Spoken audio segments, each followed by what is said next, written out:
If you're here, I bet you're the kind of person who likes to get right to the core of things. And today, we're going deep.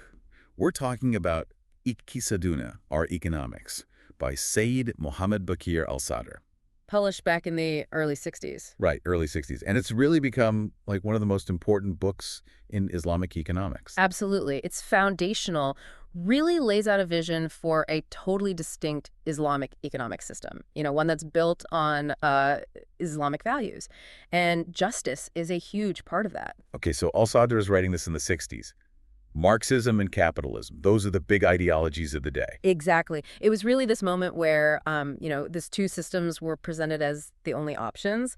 And he's coming in and saying, well, hang on, Islam has something totally different to offer. And this is all rooted in the Sharia. Right. The Sharia, that's the body of Islamic law derived from the Quran and the Prophet Muhammad's teachings. Got it.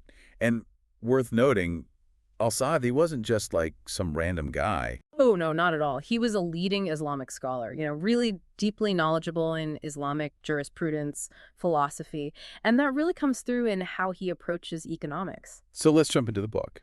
He starts off by taking on Marxism. What's his critique there? Yeah, so he really goes in depth, he tackles their idea of historical materialism, right? The idea that economics is the driving force of history. And he takes issue with that. I mean, it is a pretty materialist worldview. Yeah. And al-Sadr argues that you can't just ignore the spiritual and ethical side of things. He says those are absolutely key to understanding how societies work, from an Islamic perspective, of course. And then he also challenges their theory of surplus value. And then he moves on to capitalism. So what are his issues with capitalism? Well, a big one is the idea of private property. He rejects the idea that anyone can have absolute ownership over anything. In Islam, the ultimate owner is God.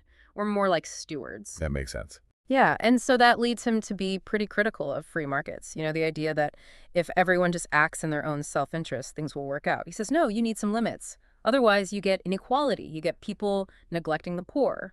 Which goes against those core Islamic ideas of social justice. Exactly. Taking care of the vulnerable, that's a huge part of it. So then, okay, he's critiqued both Marxism and capitalism. What does he say the foundations of an Islamic economic system should be? This is really the heart of the book. He goes into a lot of detail about the principles. And the core idea is social justice, creating a society where things are balanced, where there aren't these massive disparities between people. And how does he see that actually working in practice? Well, one key concept is this idea of restricted economic freedom. Basically, it means you can do business, you can make money, but there are rules. You have to operate within the boundaries of the Sharia and, ethical principles. So things like monopolies, exploitation, those are out. And what about ownership? Is there private property at all in this system? Yeah, so he talks about this idea of dual ownership. It's private and public ownership, but always with the understanding that ultimately it all belongs to God. He also gets into the nitty-gritty of things like systems for production and distribution. How do you actually organize the economy based on these principles? I want to circle back to something you mentioned, that idea of restricted economic freedom, because it makes me think of another important concept he introduces, the theory of the vacant zone. Ah, yes, the vacant zone or legislative vacuum. It's really interesting. So what is it exactly?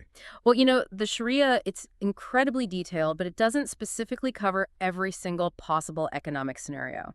So al-Sadr says there are these vacant zones where the Islamic State actually has the authority to make new laws. Okay, that makes sense. But the catch is those laws have to be in line with the general principles of Islam. So it's not just a free-for-all.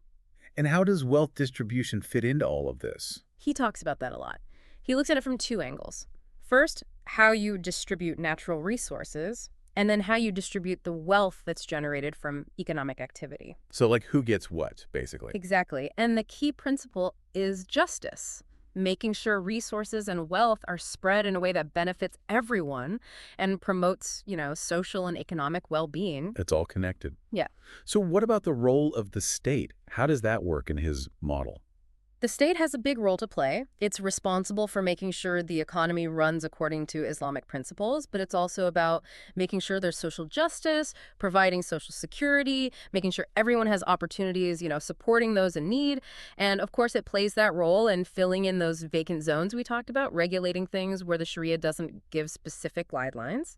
Now, it's important to point out he's very clear about the difference between Islamic economic doctrine and just like economics is a field of study, right? Right. Oh, yeah. He makes a clear distinction. Islamic economic doctrine, it's about what should be. It lays out this ethical framework based on Islamic values. It's about achieving justice, well-being, things like that. But it's not necessarily like a detailed scientific theory. So it's more like a set of guiding principles. Right. And he points out that for this to actually work, you need a society where people actually believe in and accept those Islamic principles. Okay, so to kind of wrap things up here, what's the big takeaway from all this? Well, I think Saduna really offers this complete vision. It's not just about economics in isolation. It's about how economics interacts with social life, politics, ethics, all of it. And the goals are much broader than, just making as much money as possible. It's about justice. It's about human dignity. It's even about spiritual growth. And it's been a really influential book. Hugely influential. It's had a big impact on how people think about Islamic economics, and it's really helped shape the field of Islamic finance. And for those of you listening, here's a question to think about. What if we actually did try to build economic systems based on these ideas? Systems that really prioritize ethical and spiritual values alongside economic ones. What could that look like? And how might it help us tackle some of the big economic challenges we're facing today? Just something to consider. Thanks for taking this deep dive with us.